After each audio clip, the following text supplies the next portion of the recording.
नदी किनारे एक छोटा सा जयपुर नाम का गांव था। फिर उसके अगले दिन गांव के नदी के पास लोगों की लाशें मिलने लगी। अरे भाई, ये लाश किसकी पड़ी है यहाँ पर? और इसका सर भी कटा हुआ है। मैंने ये अफवाह सुनी है कि एक चुड़ैल है जो लोगों का सर काट रही है।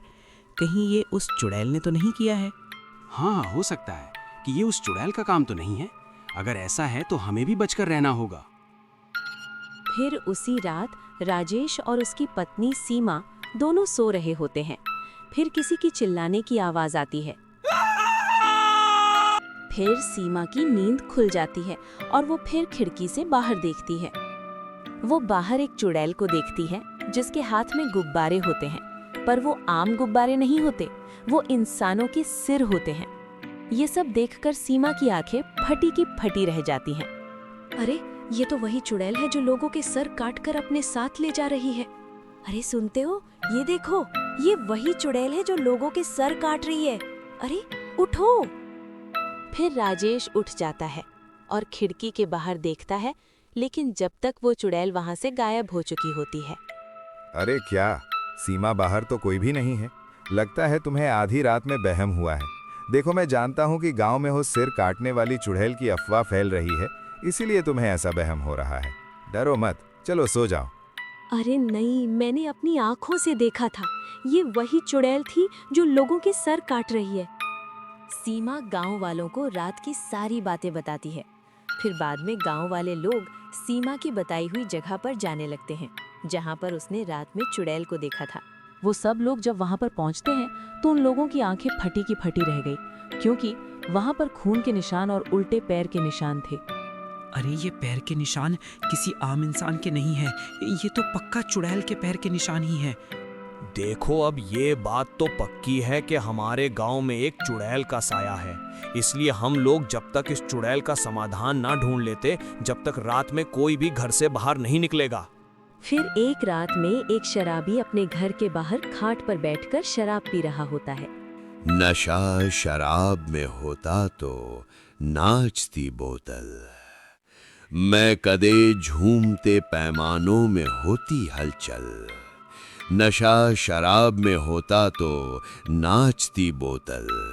फिर उसकी पत्नी घर से बाहर आती है और बोलती है, अरे ओए शराबी, पता नहीं है कि गांव में एक चुड़ैल है जो रात में लोगों का सिर काट रही है। चल घर में आकर सो जा। लोग कहते हैं मैं शराबी हूँ, तुमने भी शायद यही सोच लिया। लोग कहते हैं मैं शराबी हूँ, थोड़ी आंखों से पिला दे रे सजनी दीवानी। भाड़ में जाओ, आना है तो आओ, वरना मत आओ। जब चुड़ैल आएगी तब तुम्हें पता चलेगा। हाँ ठीक है, अब जा। मैं तो पूरी रात यहीं बैठकर शराब पीऊंगा। फिर उसकी पत्नी उससे वहीं छोड़कर अपने घर में चली जाती है। मुझको पीना है पीने दो, मुझको जीना है जीने दो।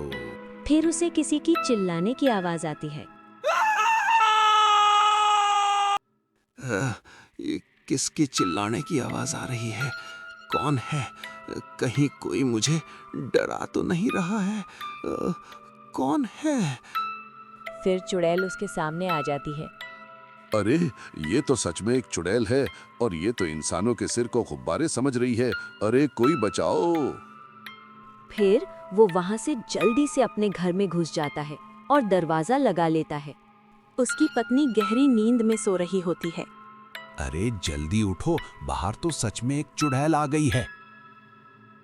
फिर वो ये सुनकर उठ जाती है। अच्छा देखा, मैंने तो पहले ही बोला था कि बाहर मत बैठो। फिर वो दोनों खिड़की के बाहर उस चुड़ैल को देखते हैं। चुड़ैल वहीं उनके घर के बाहर खड़ी होती है। तभी उसकी नज़र उस शराब की बोतल की तरफ जाती है और वो शराब की पूरी बोतल गटक जाती है। अरे वाह, ये बहुत अच्छी चीज है, मजा ही आ गया। अब कल मैं फिर आऊंगी और कल मुझे एक और बॉटल चाहिए, वरना मेरा अगला भूतिया गुब्बारा तेरा सिर होगा। फिर वो चुड़ैल वहां से चली जाती है। अरे यार, आज तो बाल बाल बचे। हाँ, चलो सही है, ये अब यहाँ से चली गई। ये चुड़ैल अभी तो यहाँ से चली गई है, लेकिन ये चुड़ैल कल रात में फिर से आएगी। हमें कुछ तो करना ही होगा। फिर अगले दिन सुबह होते ही वो सारी बात गांव वालों को बताती है। अच्छा, ऐसी बात है। मैं एक काल भैरवनाथ बाबा को जानता हूँ। हम सब लोगों को अब उनके ही पास जाना चाहिए। अब उस चुड़ैल का वो ही कुछ कर सकते हैं। फिर वो सब लोग काल भैरवनाथ बाबा के पास जाते हैं। पहुंच जाते हैं। काल भैरवनाथ बाबा जी, हमारे गांव में एक चुड़ैल है जो इंसान के सिर को गुब्बारे समझकर अपने साथ लेकर घूम रही है। कुछ करो। हाँ बाबा जी, कुछ करो वरना वो चुड़ैल हमें भी मार देगी। अच्छा, ऐसी बात है तो तुम सब गांव वालों को उससे बचकर रहना होगा। तुम लोगों ने उस चुड़ैल को आखिरी बार कब देखा था? बाबा जी, जब कल रात को मैं अपने घर के बाहर बैठकर शराब पी रहा था, तब मैंने उसे देखा था और वो मेरी सारी शराब की बोतल गटक गई थी और वो आज रात में फिर आएगी। अच्छा, तो वो चुड़ैल आज फिर आएगी शराब पीने के लिए। तो तुम अपने घर के बाहर आज रात शराब की बोतल में गंगा जल डालकर रख देना। जैसे ही वो ये पी लेगी, वह वहीं जल के नष्ट हो जाएगी। फिर वो सब लोग वहां से चले जाते हैं। फिर रात होने पर चमन अपने घर के बाहर खाट पर बोतल रख देता है और चमन अपने घर में आ जाता है और बाकी गांव वाले भी उस चुड़ैल के आने का इंतजार करते हैं। फिर कुछ देर बाद वो चुड़ैल आ जाती है और वो पूरी बोतल गटक जाती है। अरे ये तुम लोगों ने मुझे क्या पिला दिया? अरे ये क्या हो रहा है मुझे? फिर बाद में वो चुड़ैल वहीं जलकर नष्ट हो जाती है।